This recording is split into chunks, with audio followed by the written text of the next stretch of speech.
Você sabia que a Páscoa não tem nada a ver com coelhinhos fofinhos e seus ovos de chocolate? Primeiro de tudo, é muito importante você saber que o delicioso chocolate que você come na Páscoa não foi o coelho quem comprou, foram seus pais, tios ou avós. Você pode estar pensando: ah, mas isso é só uma brincadeira, uma mentirinha para alegrar a criançada. Que mal há nisso?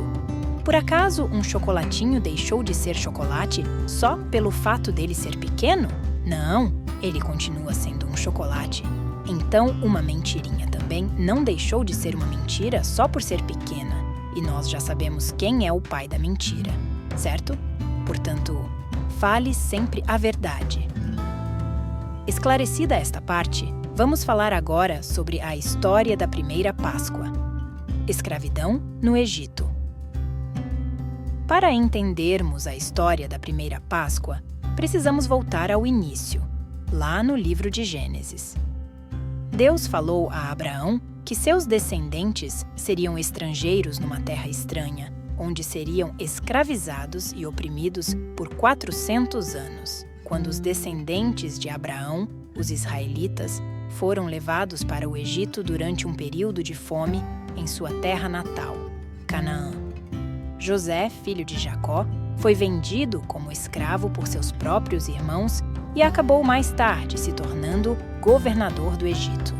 Ele ajudou a salvar o Egito e as regiões vizinhas da fome, mas, com o passar dos anos, um novo faraó que não conhecia a história de José passou a governar e os israelitas foram condenados à escravidão.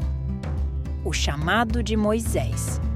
Eles clamaram a Deus por libertação. Deus ouviu o clamor de seu povo e escolheu Moisés para liderá-los à liberdade. Moisés foi chamado para confrontar o faraó e exigir a libertação de seu povo. As 10 pragas do Egito.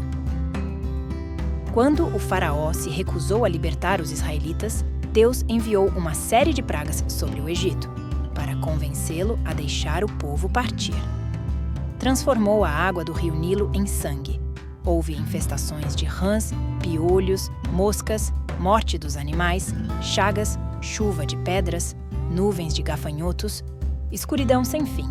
E Faraó continuou teimoso e afrontando a Deus. A Páscoa.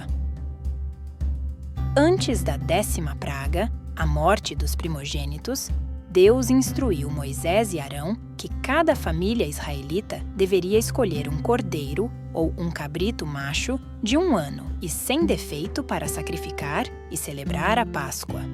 Prepararam uma refeição onde deveriam assar e comer toda a carne, acompanhada de pão sem fermento, simbolizando a pressa em partir do Egito, e ervas amargas para lembrar dos tempos difíceis.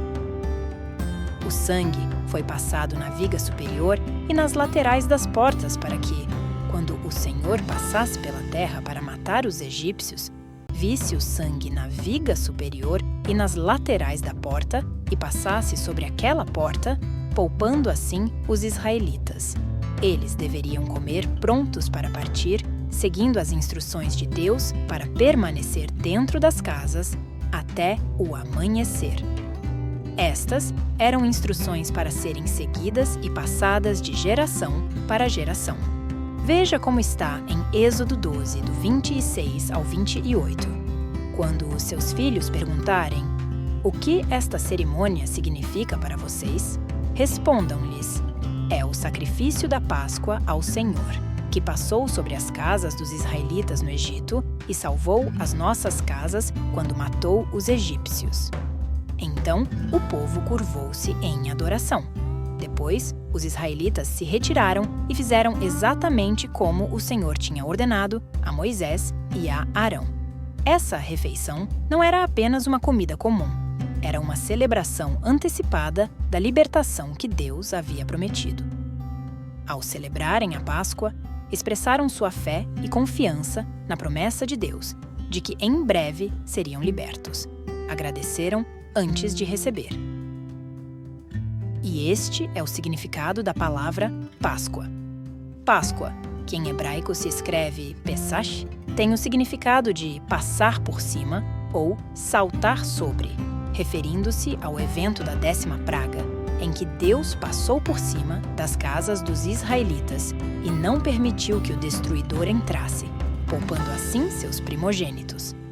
Só após isso que o faraó, finalmente, concordou com a saída dos hebreus do Egito. A obediência trouxe libertação. Passou-se da escravidão para a liberdade. O período que os israelitas viveram no Egito foi de 430 anos. No dia em que se completaram os 430 anos, todas as tropas do Senhor saíram do Egito.